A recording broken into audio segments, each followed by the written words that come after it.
Bonsoir. Alors comme vous le savez, on a atteint les plus de 20 000 abonnés sur Instagram et les plus de 560 000 sur TikTok. Mais déjà, merci beaucoup.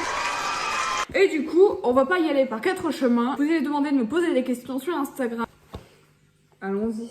Première question. Alors, tu as combien de SA semaines d'aménorrhée? Je suis à 23 semaines d'aménorrhée. I am a swag, a very swag.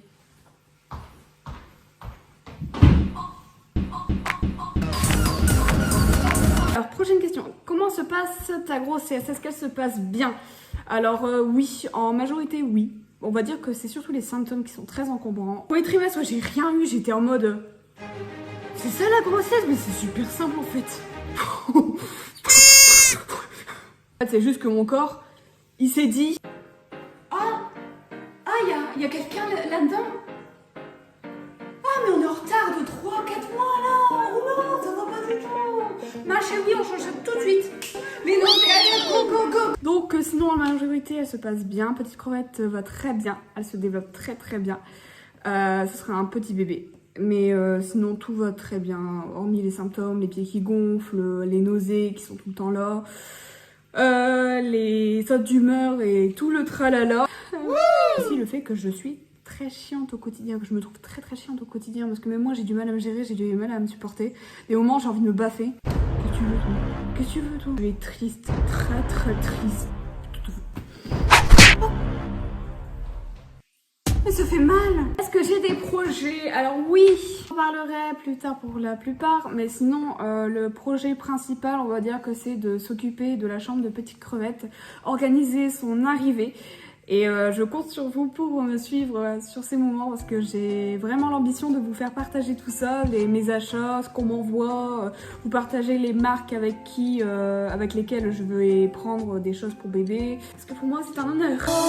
I am a queen. We are a queen. We are a queen.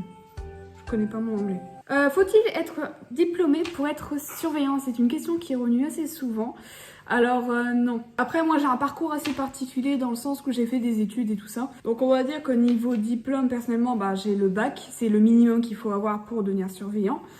Le bac ou équivalent, BTS, peu importe. Personnellement, on m'a demandé à chaque fois pourquoi je voulais devenir surveillante. Il faut avoir l'ambition. C'est pour travailler avec les enfants, c'est pour me reconvertir vers professeur des écoles. Après, ils demandent beaucoup plus en ce moment, c'est la formation de premier secours ou le BAFA. Le reste, on va dire que c'est du plus. Personnellement, moi j'ai une licence d'espagnol et de lettres à l'humanité qui m'a permis en soi de pouvoir faire de Warface. Moi, du coup, j'ai une expérience en tant que documentaliste et en tant que surveillante. J'ai l'expérience aussi en prof particulier et du coup en devoir fait. Ce qu'il faut retenir, c'est qu'en général, pour devenir surveillant, juste surveillant, sans forcément devoir fait ou tout ça, pour ma part, on m'a demandé juste pour ça, le bac ou équivalent et une formation premier secours. Est-ce que je vais allaiter? Alors oui, moi je veux allaiter, mais j'espère que j'y arriverai. Pourquoi petite crevette? En fait, grosso merdo, un soir j'ai eu vraiment des douleurs insupportables dans le ventre et vu qu'on s'inquiétait beaucoup, qu'on avait peur, les maux de ventre au début de grossesse c'est pas forcément le top, donc par précaution on a préféré consulter. On nous a fait une échographie là-bas et le gynéco était très très très gentil, il nous a donné une échographie de notre fille. Sur l'échographie, elle ressemblait à une toute petite crevette. Photo ici même si je la retrouve. C'est comme ça que le surnom petite crevette est apparu et est resté parce que finalement ça lui va très très bien et ça va bien avec le thème, la thématique. Ça va très bien avec la thématique dans le sens où le premier grand rendez-vous que j'ai eu avec mon conjoint, c'était à Nausicaa, à la mer. Est-ce que ta vie a changé depuis la grossesse? Point numéro 1, je ne suis plus maître de mon corps. C'est-à-dire que je ne peux plus contrôler mon alimentation, je ne contrôle plus mes émotions, je ne contrôle plus mes humeurs, je ne contrôle plus rien du tout. Changement de tout. Je suis passée de petite amie à future maman à fiancée. Free! Oui, free. Mon ambition professionnelle. Oh, mon porte-monnaie pleure. Elle se contente pas de légumes et de fruits. Pour elle, tout ce qui est vert, ça pue, c'est moche, c'est dégoûtant. Automatiquement les fast-food. Ça y va. Et surveillante où? Je suis surveillante dans le nord, dans le Valenciennois. Tu as quel âge? Alors ça c'est une question qui revient extrêmement beaucoup. Sortez vos mouchoirs, mesdames et messieurs. J'ai un paquet de mouchoirs si tu veux. Si jamais t'en as besoin, je te mets là. Attention mesdames et messieurs. Je n'ai pas 14 ans, je n'ai pas 13 ans, je n'ai pas 11 ans, je n'ai pas 16 ans, je n'ai pas 17 ans, je n'ai pas 18 ans, je n'ai pas 19 ans, j'en ai 20, bientôt 21.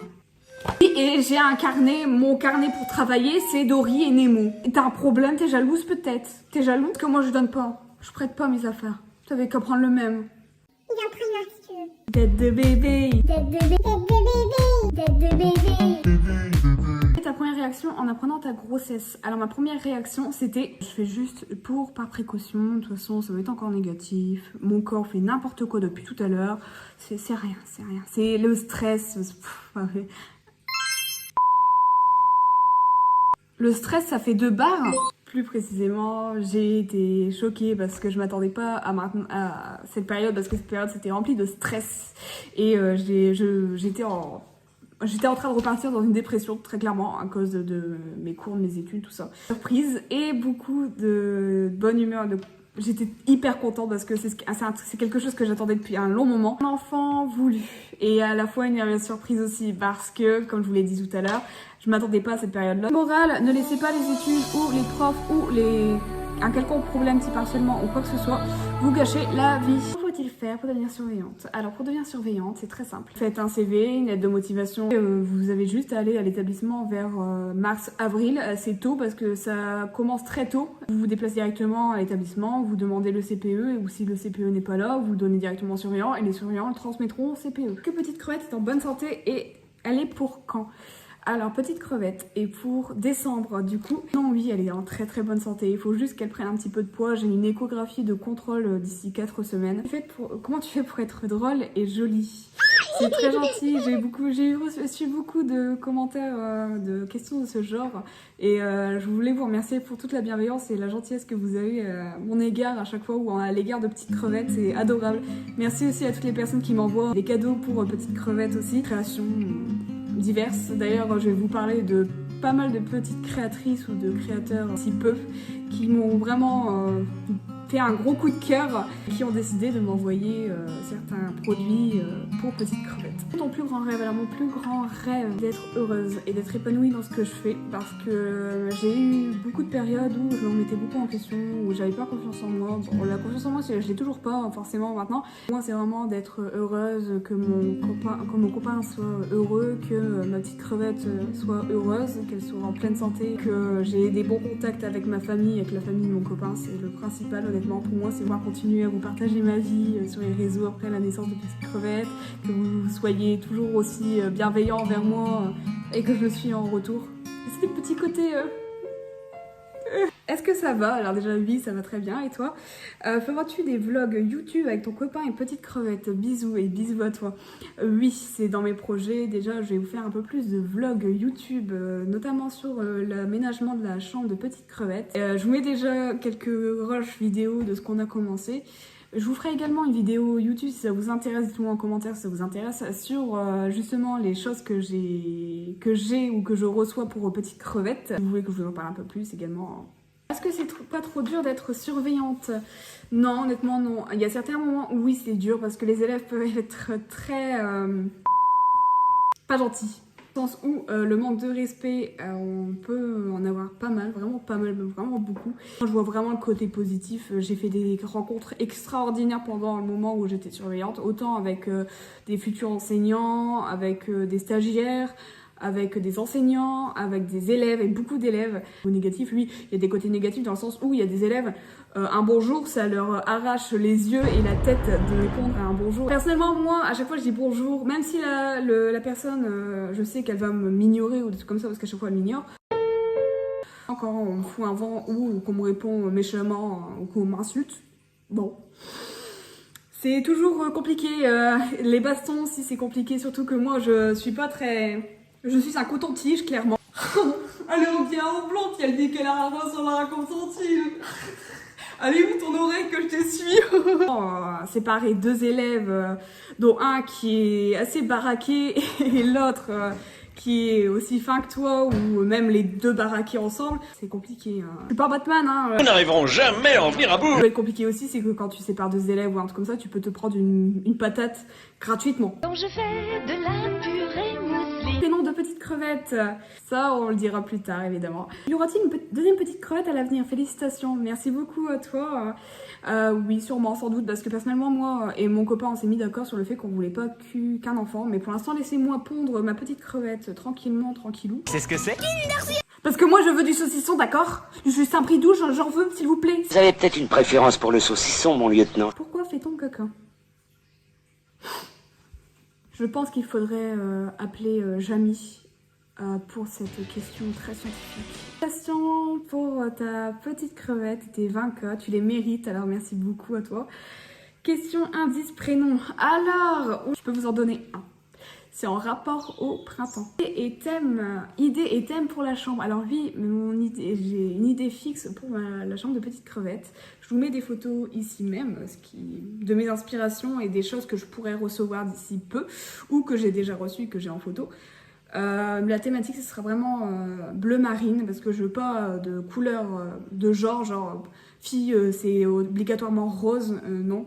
Certes, il y aura certains vêtements qui seront roses parce que c'est très joli, mais pas parce que c'est une fille. Parce que la chambre sera bleu marine, grise et blanche. Je vous l'ai dit, ça a une grande symbolique pour moi dans le sens où le gros rendez-vous que j'ai eu avec mon conjoint, le deuxième grand rendez-vous, c'était à Nausicaa. Du coup, la chambre de petite crevette sera ici même. C'est une thématique que je trouve vraiment très douce. L'envie la plus chelou, bizarre de ma grossesse.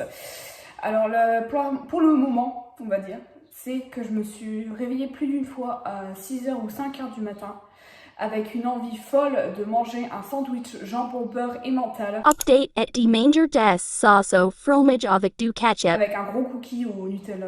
Est-ce que mes parents m'ont apporté du soutien dans mes projets professionnels? Alors oui. Quand j'étais plus jeune, je voulais devenir médecin légiste ou médecin urgentiste du côté de pédiatrie. Et ma mère m'achetait constamment des livres de médecine parce que j'adorais lire ça et m'informer sur le sujet. Le peu qu'on allait sur une brocante et qu'elle en trouvait, elle m'en prenait. Donc oui, mes parents m'apportent du soutien dans mon projet professionnel.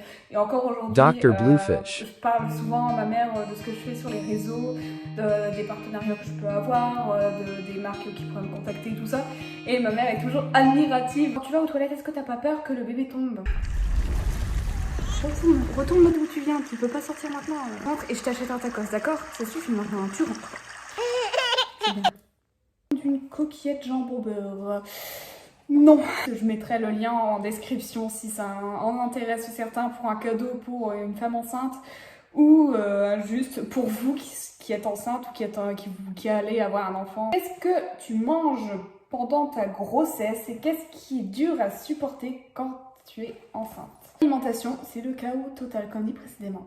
Alors moi personnellement, en étant enceinte, les légumes, les fruits, tout ça, c'est terminé. Je veux du jambon, je veux du fromage. J'ai les goûts du papa, il y avait certaines choses que je ne supportais pas. Le jambon, j'aimais pas ça. J'avais horreur de ça, clairement. Et maintenant, c'est mon dodo. Et tacos, fresh tacos que je mettrai plutôt ici. Avant, je prenais la taille M, j'ai commencé avec la taille M, ça n'allait pas, c'était trop léger. Je suis passée à la taille L avec des frites à côté, ça m'allait. Et finalement, je suis passée à la taille XL. Tu es grosse, Mélissandre. J'ai mangé une cacahuète, c'est terminé, j'ai plus faim. Mais là, non. Mes assiettes, elles débordent de partout. J'ai été au restaurant chinois, ils ont failli faire faillite tellement j'ai pris d'assiettes. Nuggets, les cordons bleus, la sauce andalouse, les sandwichs poulet andalouse, je kiffe ça alors que je détestais ça avant. Toutes les choses que je pouvais détester, j'adore. Enfin, petite crevette, adore du moins. Sinon voilà, c'est ce qui est difficile à supporter, tout ce qui est légumes, fruits, toute mon alimentation d'avant, c'est difficile. Les seules choses que je peux manger le midi, c'est des sandwichs. Le soir par moment, je peux avoir aussi des envies de sandwichs.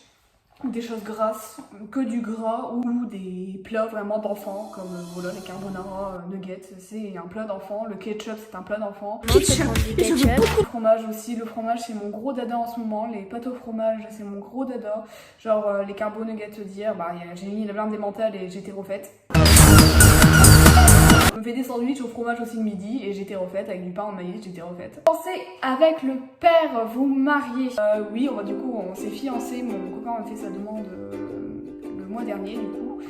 Et on prévoit le mariage, je vous ferai également des stories par rapport au fait de préparation. préparer le mariage à ce moment-là, mais là pour l'instant c'est pas la priorité. On fera sûrement le mariage en même temps que le baptême de notre petite crevette. Est-ce que tu penses faire des meet-up? J'ai eu plusieurs demandes sur ce sujet.